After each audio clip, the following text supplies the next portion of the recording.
Assalamualaikum warahmatullahi wabarakatuh. Salam sejahtera untuk kita semuanya. Shalom, Om Swastiastu, Namo Buddhaya, salam kebajikan.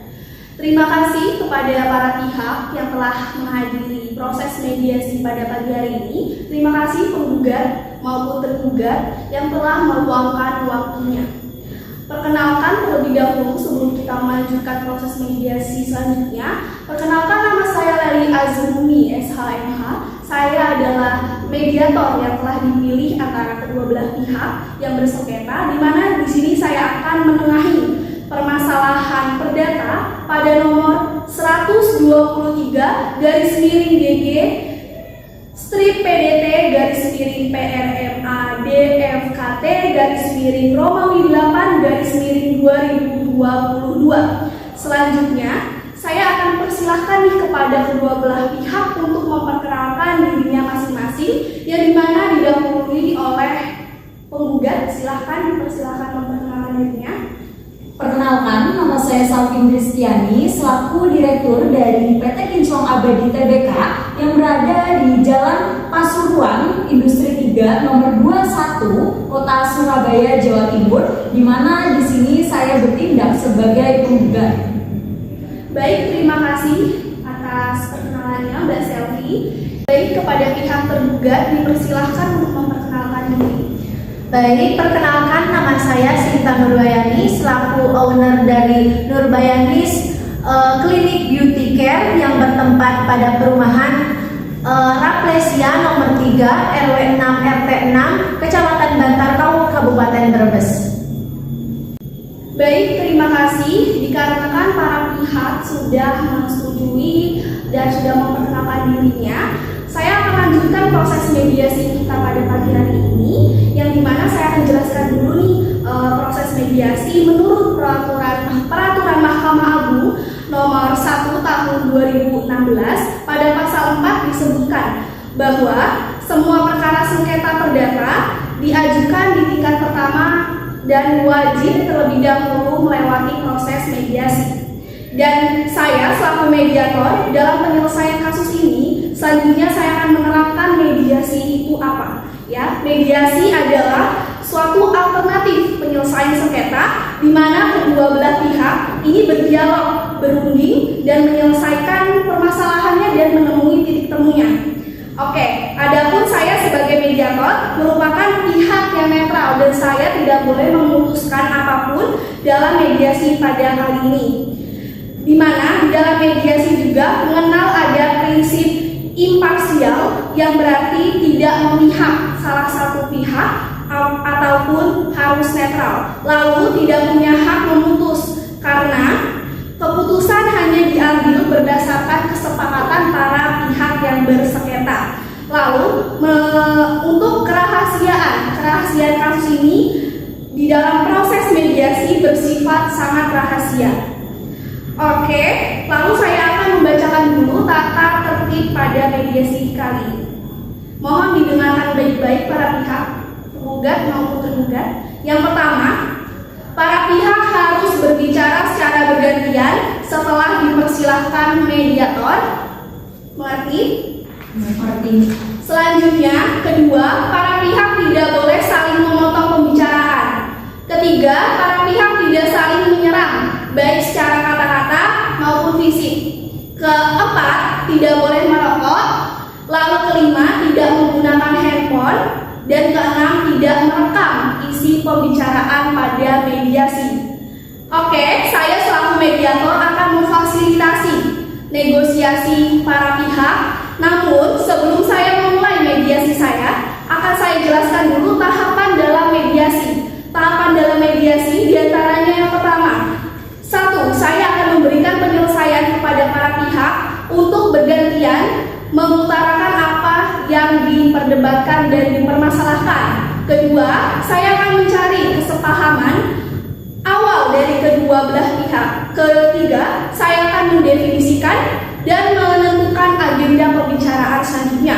Keempat, setelah itu kita akan masuk ke dalam tahap negosiasi.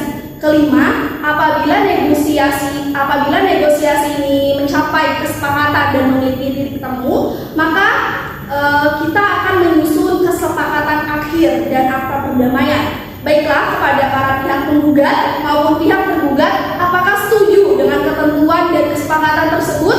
Pihak penggugat? Baik, Bu, setuju. Pihak tergugat? Saya juga setuju. Oke, baik. Kita akan mulai proses mediasi pada pagi hari ini. Bagaimana kalau kita mendengar dulu terlebih dahulu informasi dari pihak penggugat? Setuju? Setuju.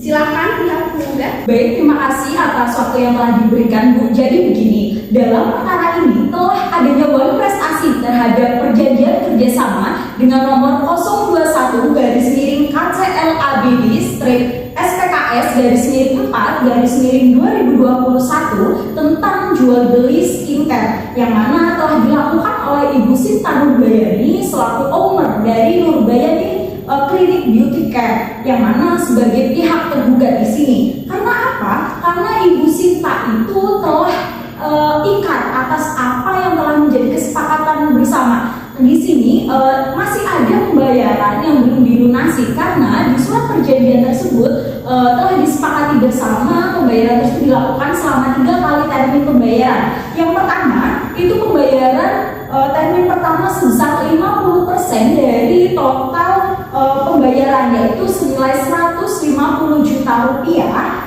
digunakan untuk keperluan DP ataupun down payment di muka pada tanggal 5 Desember 2021.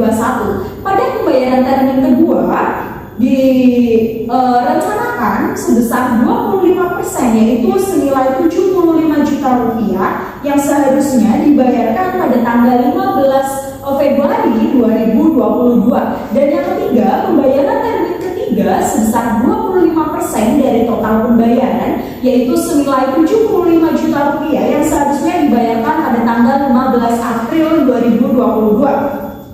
Namun, Ibu mediator, di sini Ibu Sinta selaku pihak tergugat itu telah melakukan pembayaran betul di awal DP sejumlah 150 juta rupiah, yaitu 50% dari total pembayaran. Namun yang kedua, pada termin kedua Ibu Sinta telah melakukan keterlambatan pembayaran karena seharusnya itu kan pada tanggal 15 Februari 2022, namun dibayarkan pada akhir Maret, itu pun karena somasi yang telah pihak kami layangkan. Namun Ibu mediator di sini Ibu Sinta tidak melakukan pembayaran pada termin ketiga, yakni sebesar 25% dari total pembayaran, yaitu senilai 75 juta rupiah yang seharusnya dilakukan pada tanggal 15 April 2022. Namun pada bulan ini, Agustus 2022, belum juga dibayarkan. Maka Ibu Sinta yang terhormat selaku pihak tergugat itu saya tunggu itikat baiknya. Padahal Ibu mediator, saya telah melayangkan somasi 2 kali pada Ibu Sinta, namun tidak juga ada itikat baik yang dilakukan seperti itu kurang lebihnya. Ibu mediator dan pihak tergugat, terima kasih. Baik, terima kasih kepada pihak penggugat yang telah memberikan informasinya secara terperinci. Apakah Ibu sangat kecewa dengan hal tersebut? Justru saya di sini sangat-sangat kecewa. Karena apa, Ibu? Saya itu dirugikan secara material maupun imaterial oleh Ibu Sinta karena tidak ada itikat baik, apalagi dari bulan April, sekarang Agustus. Bagaimana saya tidak kecewa akan hal tersebut? Saya mengalami kerugian begitu banyak, Bu. Baik, kepada pihak owner PT Kinclong Abadi Tbk, silahkan Anda untuk menjelaskan informasi terkait keuangan perusahaan Anda setelah terjadinya perkara yang dimana keterlambatan pembayaran yang telah dilakukan oleh saudari Sinta selaku tergugat. Bisa dijelaskan? Oke, baik, Bu. Jadi gini, di dalam suatu perusahaan uang itu kan beredar. Lah, di sini perusahaan kami sangat berdampak dari segi keuangan perusahaan kami karena Ibu Sinta melakukan keterlambatan pembayaran yang seharusnya uang itu diputarkan untuk menjalankan bisnis kami, namun ada kendala yang kami rasakan karena kami mengalami kerugian baik material maupun imaterial. Yang pertama, kerugian materialnya akibat kelalaian dari pihak tergugat, yaitu Ibu Sinta yang terhormat pada pembayaran termin ketiga sejumlah 25% dari total pembayaran yang sejumlah 75 juta rupiah, maka kami mengalami kerugian tersebut. Yang kedua, karena hal demikian, maka PT Kinclong Abadi juga mengalami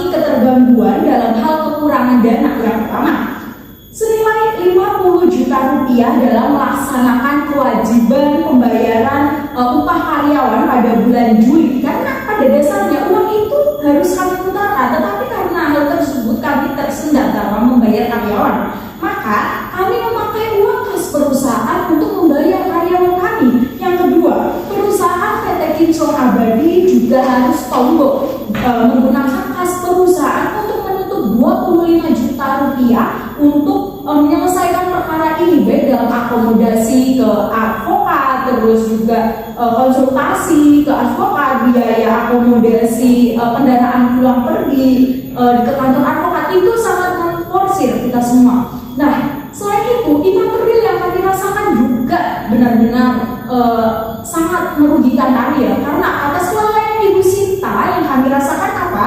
Beban waktu, pikiran, tenaga sia-sia. Kami seharusnya fokus kepada perusahaan kami, malah kita harus fokus kepada penyelesaian perkara ini, karena uang 75 juta rupiah itu bagi kami itu bukan yang sedikit kayak gitu. Mungkin itu Ibu, terima kasih. Baik, setelah saya mendengarkan informasi yang begitu detail dari pihak penggugat ya, dari Ibu Selvi, ya dari sini saya menggarisbawahi bahwa saudari Selvi ingin mendesak ya pihak penggugat, pihak tergugat untuk membayar tahap termin ketiga pembayaran, begitu betul? Sangat betul sekali, Bu. Baiklah, setelah saya mendengarkan semua informasi yang telah dijelaskan oleh pihak penggugat, maka selanjutnya saya ingin mendengarkan nih penjelasan dari pihak tergugat. Silahkan diberikan informasi yang sangat terperinci kepada saya. Terima kasih atas waktu yang diberikan kepada saya, Ibu Mediator dan Ibu Selvi. Saya menyadari betul bahwa adanya kesalahan saya dalam keterlambatan pembayaran. Namun hal tersebut tidak lain karena adanya penurunan dari penjualan skincare di klinik kami. Dan hal tersebut itu dipengaruhi karena dampak pandemi. Dan hal tersebut berimbas juga kepada pemasukan keuangan yang diterima oleh klinik kami. Dari hal tersebut, kami membutuhkan waktu beberapa bulan untuk memulihkan kembali keadaan klinik kami seperti sedia kala. Dan karena hal tersebut juga kami berada di dalam titik jurang kerugian karena adanya pandemi tersebut. Loh, Ibu Sinta yang terhormat, nggak bisa kamu berdalih seperti itu. Kalau beralasan pandemi, kami kan udah melayangkan somasi selama 2 kali. Kenapa tidak ada respon sama sekali? Harusnya kalau Ibu mempunyai itikat baik dan karena adanya benar-benar adanya pandemi, seharusnya Ibu Sinta bisa dong ke perusahaan kami atau menghubungi salah satu dari pihak kami bahwa adanya kendala tersebut. Pasti kami bisa maklumi, kita bisa atur awal kayak gitu. Tapi dari Ibu Sinta sendiri nggak ada loh itikat baiknya sama sekali. Emang Ibu Sinta doang yang mengalami kerugian, kami juga loh. Apalagi dengan adanya Ibu yang melakukan keterlambatan, kami juga merasakan pandemi. Mohon maaf Mbak Selvi, yang dimana tadi saya sudah jelaskan peraturan dari mediasi itu tidak boleh memotong apabila pihak tergugat itu sedang menjelaskan informasi. Bagaimana? Apakah proses mediasi kali ini akan kita lanjutkan atau saya berhentikan karena Anda tidak menepati peraturan yang saya tetapkan? Baik Bu, maaf sebelumnya, soalnya saya terbawa emosi lagi. Ibu Sinta berdalih seperti itu. Bagaimana saya tidak emosi? Lanjutkan saja Bu, biar perkaranya bisa selesai dengan menemukan titik terang. Oke, Makasih. terima kasih pihak penggugat yang telah mengerti. Kepada pihak tergugat, silahkan, saya persilahkan untuk menjelaskan informasinya kepada saya. Baik, saya menyadari betul Ibu tentang keterlambatan saya pada pembayaran di tahap ketiga ini. Namun, saya tidak membenarkan atas perilaku Ibu Selvi yang mengupload di aplikasi TikTok pada bulan Juli lalu. Dia mengungkapkan narasi bahwa adanya kendala internal di perusahaan kami dan itu mengakibatkan rating klinik saya anjlok. Dan maka dari itu saya mengurangi penurunan dalam pemasukan di klinik kami itu loh Ibu. Dari kejadian itu saya sangat kecewa Ibu. Saya sangat kecewa atas tindakan Ibu Selvi yang mengunggah di aplikasi TikTok dalam dari pihak PT Kinclong Abadi TBK itu. Baik, setelah saya mendengar mendengarkan penjelasan dari pihak tergugat ya, yang dimana pihak PT Kinclong Abadi TBK ini mengupload masalah internal kalian ya di media TikTok ya tadi ya, di media TikTok. Nah, yang demikian berimbas dari pemasukan klinik Anda ya, yang dimana anjlok dan memiliki target yang kurang stabil begitu. Oke, kepada saudara Sinta dan perusahaannya ini, benar begitu? Ya, betul. Betul. Baik. Kepada pihak penggugat, atas tujuan apa sih Anda ini melakukan sikap seperti itu di media sosial yang mencemarkan ya nama baik perusahaan klinik skincare-nya Ibu Sinta ini? Jadi gini Bu, sebenarnya kami kan udah melayangkan ya somasi selama 2 kali, tapi tidak ada etikat baik, tidak ada respon sama sekali. Kita kan di zaman sekarang kan medsos itu kan cepet ya, berita-berita kalau di medsos itu viral, dan dengan adanya viral maka ditanggapi, maka kita lari ke situ karena kami itu serius dalam menangani perkara ini. Mungkin dari Bu Sinta menganggap paling juga ini perkaranya biasa-biasa aja, toh cuma 75 juta bisa dibayar nanti kalau kondisi udah membaik ya. Nah, kami itu tidak seperti itu, jadi kami emosi kami luangkan gitu ya di media sosial. Untuk apa? Untuk direspon, dan betul itu direspon, itu tujuan kami karena kami serius dalam menangani perkara ini. Mungkin itu Ibu. Baik, terima kasih Ibu Selvi selaku penggugat ya. Saya persilakan nih untuk Mbak Sinta selaku tergugat. Anda mau menempuh langkah seperti apa untuk menyelesaikan perkara pencemaran nama baik perusahaan Anda? Baik, ini Bu, sebelumnya saya tidak menganggap remeh tentang permasalahan itu. Namun karena adanya pihak dari Ibu Selvi yang mengunggah di aplikasi TikTok dan mencemarkan nama baik saya dan klinik saya ingin membawa hal tersebut ke jalur hukum, Bu. Saya juga ingin adanya tindak lanjut atas apa yang dilakukan oleh Ibu Selvi. Begitu. Setelah saya mendengarkan informasi yang sudah dijelaskan antara kedua belah pihak, saya menemukan kesepahaman di antara keduanya. Yang pertama, antara pihak penggugat maupun pihak tergugat ini menginginkan perkara permasalahan ini diselesaikan secara cepat-cepatnya, benar? Benar. Yang kedua, antara kedua belah pihak juga menginginkan adanya hubungan bisnis yang kembali normal dan sehat, benar? Benar. Oke, baik ya. Selanjutnya mengenai permasalahan keterlambatan pembayaran nih, silakan pihak penggugat bisa dibicarakan. Baik, terima kasih. Sebelumnya saya mohon maaf ya kepada Ibu Sinta, tadi sempat terbawa emosi karena ingin kerjasama kita kembali normal ya, kita baik-baik aja seperti itu. Di sini saya tidak mau berbelibat, saya hanya ingin menuntut apa yang menjadi hak saya Ibu Sinta, di mana Ibu Sinta kan telah melakukan perjanjian kepada perusahaan kami, terus juga telah adanya termin pembayaran yang telah disepakati, dan kebetulan di sini belum ada pembayaran di termin ketiga, maka Ibu Sinta harus segera membayarkan pembayaran pada termin ketiga sejumlah 25% dari total pembayaran atau senilai 75 juta rupiah. Terus juga Ibu Sinta harus membayar senilai 25 juta rupiah, di mana uang tersebut digunakan dalam membayar segala urusan dalam penyelesaian masalah ini, baik dari konsultasi advokat, biaya akomodasi kendaraan pulang pergi, itu kan juga menjadi tanggungan ya, karena kan Ibu Sinta menjadi pihak tergugat di sini. Karena Ibu Sinta yang lalai, maka biaya kami bebankan kepada Ibu Sinta, yang dimana pembayaran kedua itu yang kami tuntut harus diselesaikan paling lambat pada tanggal 29 Agustus 2022, dibayar kontan. Seperti itu Ibu Sinta dan Ibu Mediator. Terima kasih. Baik, terima kasih pihak penggugat yang telah menjelaskan gugatannya. Di mana di sini pihak tergugat ya, apakah pihak tergugat Ibu Sinta menyanggupi? Apakah menyanggupi kesepakatan yang diberikan oleh pihak penggugat? Baik, saya menyanggupi akan hal tersebut. Namun jika saya tidak bisa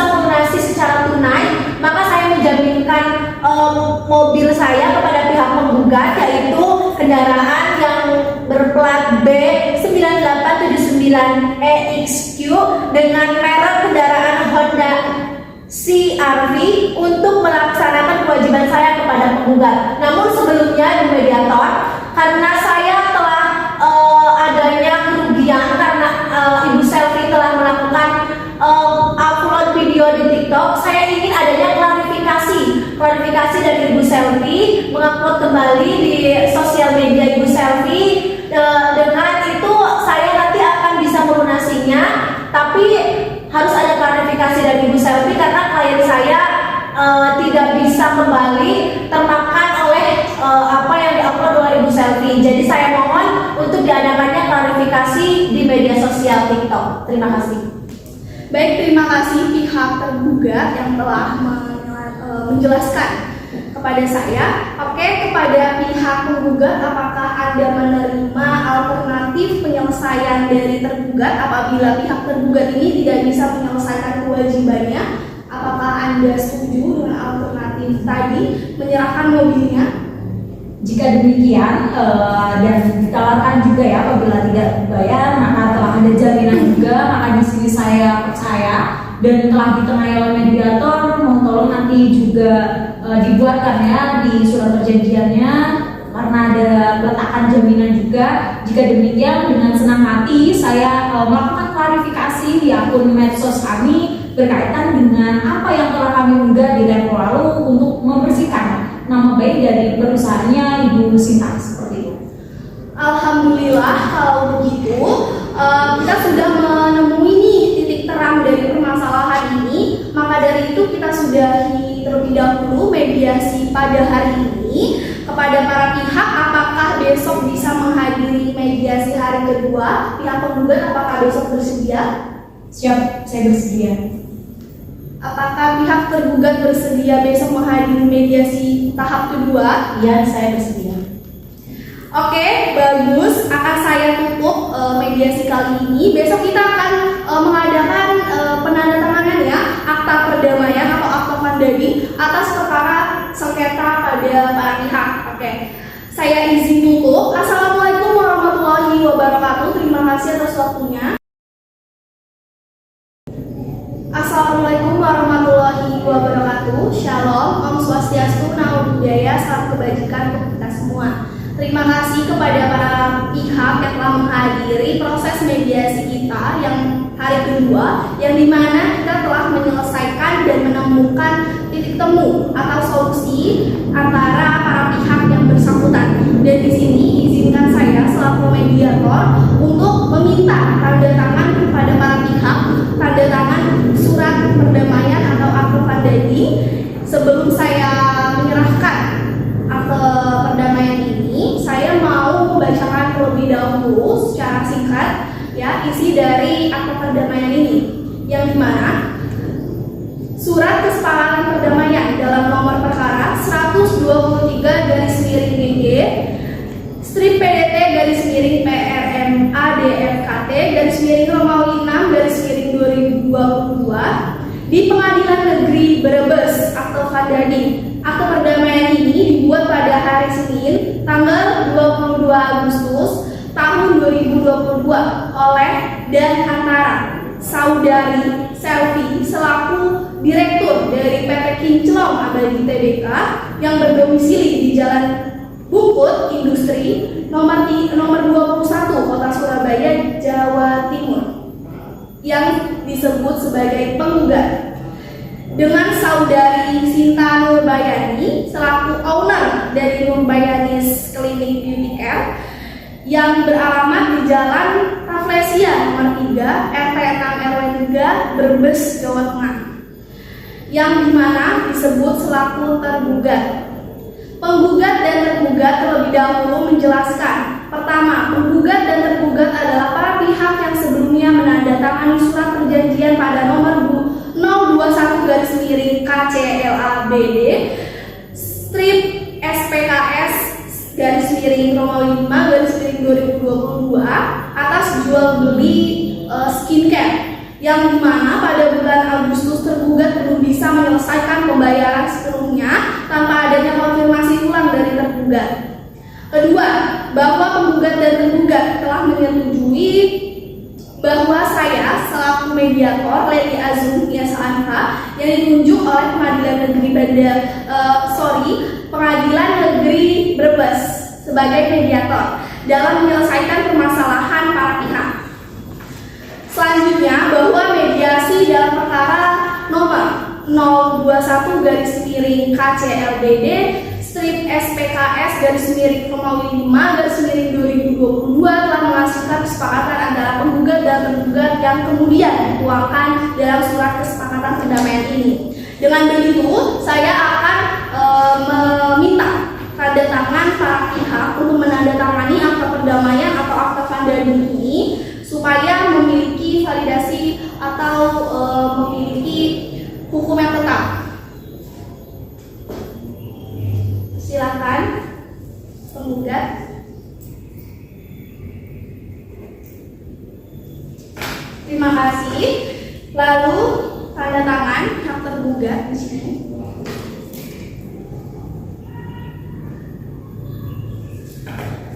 Terima kasih. Karena akte perdamaian ini telah ditandatangani dan telah memiliki hukum yang tetap, yang dimana para pihak wajib untuk menaati surat perdamaian ini, ya. Kalian sudah mengerti? Sudah mengerti. Baik, karena penggugat dan tergugat telah menandatangani akta perdamaian. Terima kasih loh para pihak telah berperan dan menghadiri ruang mediasi ini pada hari kedua. Maka saya selaku mediator untuk mengundurkan diri pada perkara ini. Assalamualaikum warahmatullahi wabarakatuh. Waalaikumsalam warahmatullahi wabarakatuh. Terima kasih. Terima kasih.